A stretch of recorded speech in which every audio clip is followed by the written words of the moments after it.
ಚಿರತೆಯ ಅಸಹಜ ಮತ್ತು ಅನುಮಾನಾಸ್ಪದ ಸಾವನ್ನು ಕುರಿತು ನ್ಯಾಯಾಂಗ ತನಿಖೆಗೆ ವಹಿಸಲು ಒತ್ತಾಯಿಸಿದ್ದಾರೆ.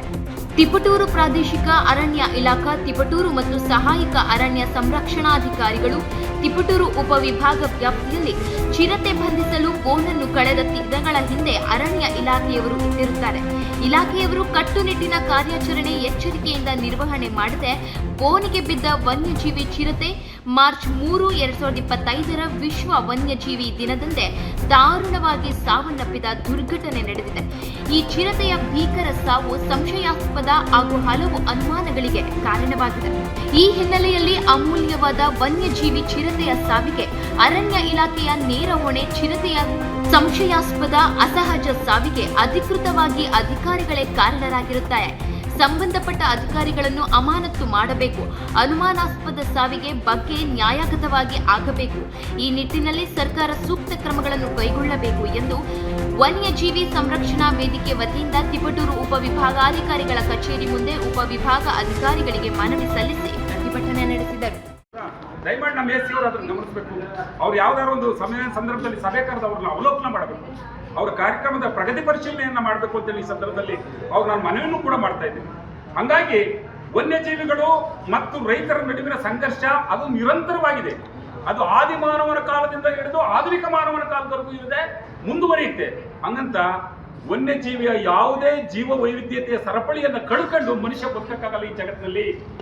ಈ ದೇಶದ ಪ್ರಧಾನಿಗಳು ಹೊರದೇಶದಿಂದ 4 ಚಿರತೆಗಳನ್ನು ತಂದ್ರು, ಏನಾದ್ರು ಮಾಡಿ ಅದನ್ನ ಸಂರಕ್ಷಣೆ ಮಾಡಿಸಬೇಕು ಅಂತ. ಅವನ್ನ ಉಳಿಸ್ಕೊಳಕ್ಕಾಗ್ಲಿಲ್ಲ.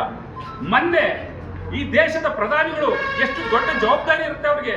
ಅವರು ವನ್ಯಜೀವಿಗಳ ಜೊತೆ ಒಂದಿನ ಕಾಲಹರಣವನ್ನು ಮಾಡುವುದರ ಮೂಲಕ ವನ್ಯಜೀವಿಯ ಬಗ್ಗೆ ಒಂದು ವಿಶೇಷವಾಗಿರ್ತಕ್ಕಂಥ ಗಮನವನ್ನು, ರಾಷ್ಟ್ರದ ಗಮನವನ್ನು ಸೆಳೆದರು. ಆದ್ರೆ ವನ್ಯಜೀವಿ ಸತ್ತು ಒಂದು ವಾರ ಆದ್ರೂ ತಿಪಟೂರಿನಾಗಿರೋ ಅಂತ ಅಧಿಕಾರಿಗಳು ಒಂದು ಎಸಳು ಮಾಹಿತಿಯನ್ನು ಕೊಡಲಾರ್ದಂತ ಹೀನಾಯ ಸ್ಥಿತಿಗೆ ಬಂದವ್ರು. ಅಂತಂದ್ರೆ ಇವ್ರೇನ್ ಕಾಂಟ್ರಾಕ್ಟರ್ ಕೆಲಸ ಮಾಡಕ್ ಬಂದವ್ರ, ಅರಣ್ಯ ಮತ್ತು ಪರಿಸರ ಇಲಾಖೆಯ ಕೆಲಸ ಮಾಡಕ್ ಬಂದವ್ರ, ಏನು ಅಂತ ನಾವು ತಿಳ್ಕೋಬೇಕು. ಇಂಥ ಉಡಾಪೆಯ, ಇಂಥ ಬೇಜವಾಬ್ದಾರಿಯ, ಇಂಥ ನಿರ್ಲಕ್ಷ್ಯತನದ ಅಧಿಕಾರಿಗಳನ್ನ ಕೂಡಲೇ ಅಮಾನತ್ ಮಾಡಬೇಕು. ನ್ಯಾಯಾಂಗ ತನಿಖೆಯನ್ನ ಮಾಡಬೇಕು. ಮಾನ್ಯ ಅರಣ್ಯ ಸಚಿವರು, ಕರ್ನಾಟಕ ರಾಜ್ಯ ಅರಣ್ಯ ಸಚಿವಾಲಯ, ಕರ್ನಾಟಕ ರಾಜ್ಯದ ಮಾನ್ಯ ಮುಖ್ಯಮಂತ್ರಿಗಳು, ಕರ್ನಾಟಕ ರಾಜ್ಯದ ಮಾನ್ಯ ಮುಖ್ಯ ಕಾರ್ಯದರ್ಶಿಗಳ ಗಮನಕ್ಕೆ ಇದನ್ನು ನಾವು ತರ್ತೀವಿ. ನೇರವಾಗಿ ಅವರಿಗೆ ಅಡ್ರೆಸ್ ಮಾಡಿದ್ದೀವಿ.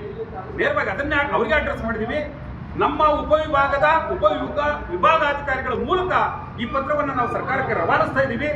ಕೂಡಲೇ ಅವ್ರನ್ನ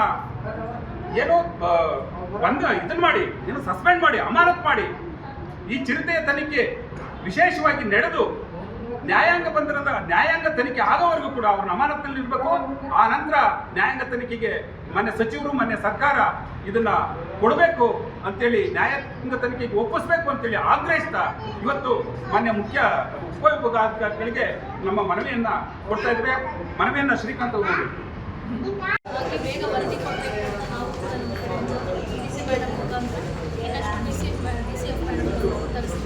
ಈ ಟೈಮ್ನಲ್ಲಿ ಅವರು ಅಧಿಕಾರಿ ಇರ್ಬೋದಾ ಕಚೇರಿಯಲ್ಲಿ ಡ್ಯೂಟಿ ಮಾಡ್ಬೋದು? ಅವರು ಇಲ್ಲ, ಇಲ್ಲಿ ತುಮಕೂರು ಮೀಟಿಂಗ್ ಏನೋ ಹೋಗಿದ್ದಾರೆ, ಡ್ಯೂಟಿ ಮಾಡ್ತಾ ಇದ್ದಾರೆ. ಅವರು ಮೀಟಿಂಗ್ ಅಲ್ಲ, ಸಂಖ್ಯೆ ಸಂದರ್ಭದಲ್ಲಿ ಅಧಿಕಾರಿ ಇಲಾಖೆಯಲ್ಲಿ ಕರ್ತವ್ಯ ಮಾಡ್ಬೋದು. ಅವ್ರ ಮೇಲೆ ಡೈರೆಕ್ಟ್ ಡೆಲಿಗೇಷನ್ ಇದ್ದಾಗ ಅವ್ರನ್ನ ಹೊರಗಡೆ ಮಾಡಲ್ಲ. ಎಸ್ ಆರ್ ನೋ ಅಲ್ಲಿ ಇಲ್ಲ ಮಾಡಾಗಿಲ್ಲ.